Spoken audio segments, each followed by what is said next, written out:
Welcome to the Daily Debate hosted by Teen Debaters. Right, I'm Neil, your moderator for today. The motion before the House is this House believes that social media platforms should be held responsible for the spread of misinformation. Arush here is going to be speaking for proposition, and Ira here is going to be speaking for opposition. We've given 5 minutes time for preparations, and now we'll start with the debate. Each speaker will have to speak for 5 minutes. POIs will be allowed in the time in the 5 minutes, except the first minute and the last minute. There will be a 2 minute follow or a reply speech as well as a follow up speech after that. In those, POIs are not allowed. Right. So let's begin. We'll have our proposition speaking going first. Arush, please start. Am I audible? Yes, you are. Okay. So I will start on a self count of three, two, one. Social media. Yes, it is really useful. Yes, it has helped people a lot. But it is a double-edged sword. It also makes people vulnerable to misinformation. We have seen how lies spread on social media and have undermined public health during the COVID-19 pandemic, contributed to political violence, and even fueled genocide, like in Myanmar. Allowing platforms to shrug off accountability while their tools are used to destabilize democracies and endanger lives is not just negligent, it's dangerous. A 2018 study by MIT found that fake news spreads 6 times faster than true news on Twitter and other social media platforms. And true stories that reach 1,000 people, fake stories reach tens of thousands. According to the Center of Countering Digital Hate, just 12 influencers that are known as the disinformation dozen were responsible for 65% of the anti-vaccine misinformation on social media platforms. Yet platforms were slow to react, allowing these individuals to retain massive followings and continue spreading misinformation. As a result, people died. In, in the US, a 2021 study by the Kaiser Family Foundation found that unvaccinated adults were 14 times more likely to die from COVID 19. And the disinformation doesn't spread contributed a lot to the deaths. These are not just random accidents. Platforms like Facebook and Instagram recommend and boost this type of content to maximize user retention, which translates into ad revenue. They actively curate content using complex algorithms designed to maximize engagement and profit, not the truth.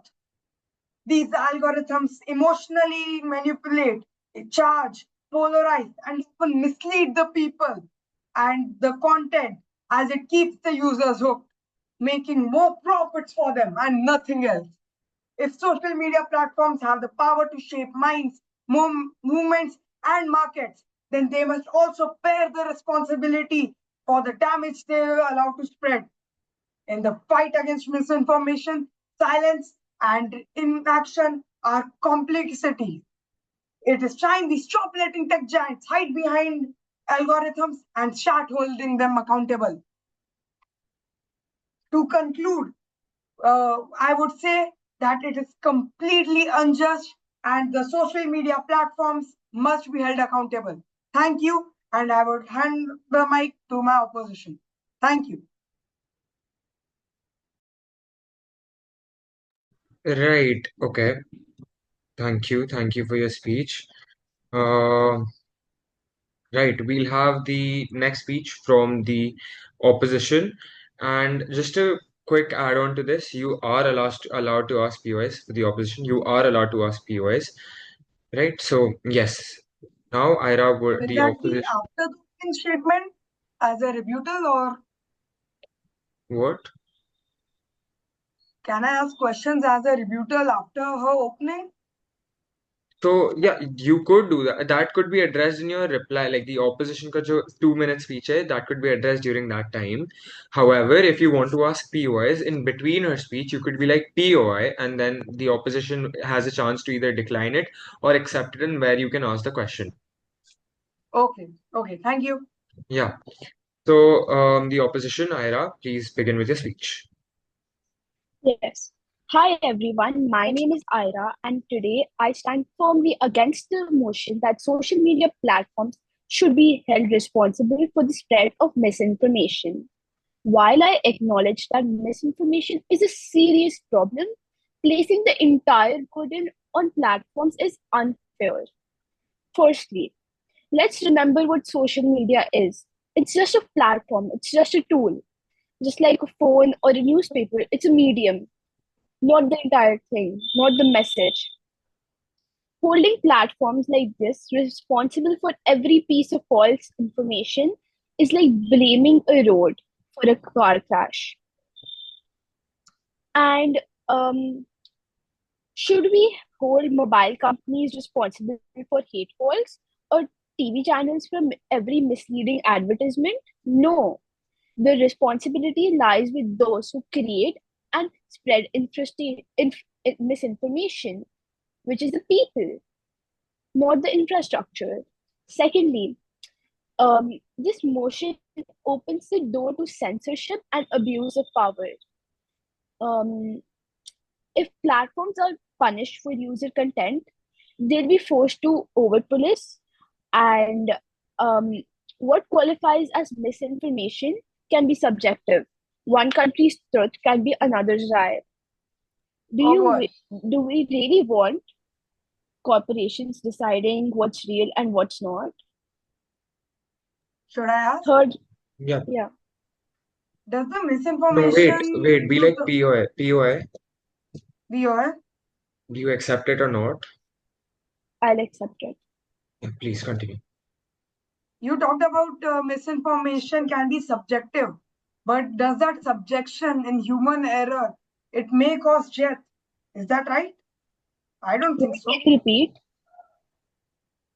You talked about misinformation being subjective, but does that mean it should be allowed to lead to people's death? The misinformation spread during the COVID-19 pandemic cost people lives. Do you think that That's But it. government should That's be it. blamed for that? That's it. okay, but not everything is a lie. There can be some truths. Just like I said, that one country's truth could be another's lie. So it's not only about the COVID-19 pandemic, it's about other things could be truth. Also, it's not everything is a lie, right? Please continue with your Um, speech. okay. Thirdly, let's consider practicality. Billions of posts are made every day. Expecting platforms to see all of it and monitor it is impossible. Instead, they should um, make people have digital literacy, educating users to think critically and verify what's true and what's not.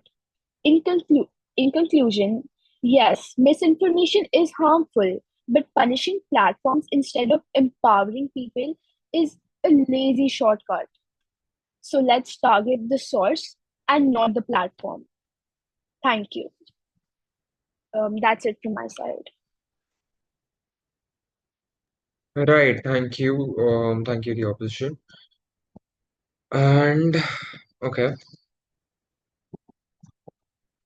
now we'll have the 2 minute speech by follow-up speech by the proposition. Arush, please begin. You countered my point saying that that is just the COVID-19 pandemic and not always true. But there are several cases, not just a COVID-19 pandemic. Well, I don't think that the social media is completely accountable for the spread of misinformation, but it has a huge part. Since the beginning of social media, misinformation spread has increased by a whopping amount. Well, that can't just be a coincidence, can it? Well, no, it is not. It is not a coincidence. The people are freely allowed to spread misinformation. that might be wrong and cost people. And that is not just a speculation. Don't you think people should be held accountable? Not only the people who spread the misinformation, also the tech giants that spread that information, make their algorithms favor the misinformation rather than the truth. Well, just for some profits for these tech giants, people should not be risked. Their lives, their livelihood should not be risked. I rest my case. Thank you. Thank you. Okay, so we'll have the opposition speak. Ira, please begin. Yes. Um, so my opponent said that these platforms have the power to stop misinformation, right? So they might also argue that platforms profit from fake news, but think about it. So do newspapers, TV shows, even influencers. So are you going to hold them responsible too? You said that it's only social media. No, but it's also other kinds of mediums. This is a shared problem, but it also needs a shared solution. And we can't, maybe the social media platforms are a part of it, but not entirely. So, yes, that's my. You prove my point. Okay, no, I no, agree no, no, with no. your statement. There's no crosstalk. Sorry, there's no Oh, okay. crosstalk. Yes. Okay. Right. So with that, we come to the conclusion of this debate. After reviewing both of your speeches and the points put forward by the proposition as well as the opposition, the proposition wins the debate, and therefore the House believes that social media platforms should be held responsible for the spread of misinformation. Right? Thank you both of you for participating in this daily debate. Now I'll come to the feedback. Before that, do you have any questions regarding your debate? No, sir. Okay. Right. So first of all, I'll come to you, Arush. When you are speaking, you're kind of just looking at the screen and speaking. So kind of that is pretty very evident. And if you could kind of try to maintain a posture, for example, when you're trying to speak out, maintain your hands and then try to, because your hands are visible in your screen right now. So when you're speaking, try to maintain a good posture when you're speaking and then kind of try to look and kind of engage with the audience, right? Because when you were speaking, there wasn't much engagement visible from my side. Like I wasn't that engaged with your speech in its like, entirety, right? So that's one thing you need to work upon.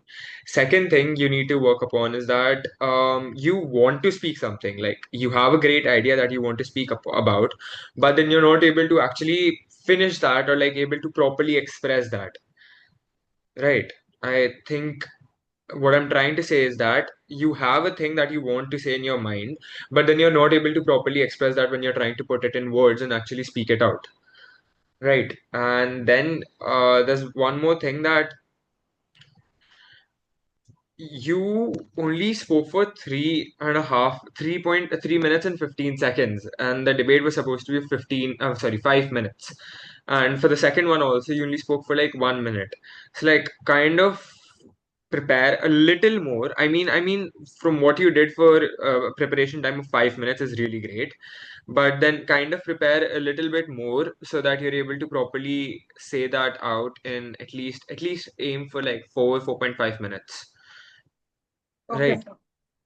Noted. I was conscious about using my hands, so that's why there might be some awkward gestures like this and all. That's So fine. that was a conscious decision that might not always work out. Right, that's perfectly fine, but always be like when you're asserting some point, you have to have a proper hand gesture to show that yes, you are really confident about that particular point. Does that make some sort of sense to you? Yes, sir. Definitely. We'll keep that in mind. Thank you. Okay, yeah. Right, so I'll come to Ira now.